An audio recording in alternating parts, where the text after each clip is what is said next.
get it from you when you can, and then I can kind of make my strategy like of what I want to reduce. Or that'd be great. Yeah, awesome. So this is really super helpful. Like I said, if you Hmm. just change your saving habit just a bit, you can Hmm. save, anywhere from 25,000 to 40,000 a year, which is absolutely huge.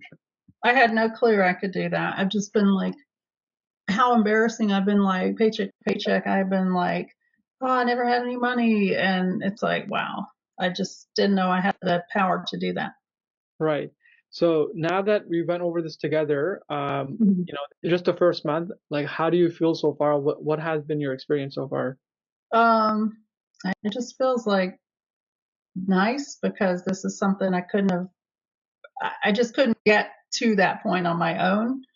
I'd like to, and I think about it a lot, but just the actual just legwork of getting it all together to have a system, no. So this is helpful and empowering because like I can just look and you know see what changes I need to make instead of guessing. And data Right. is important. Right. Mhm. Awesome. Yeah.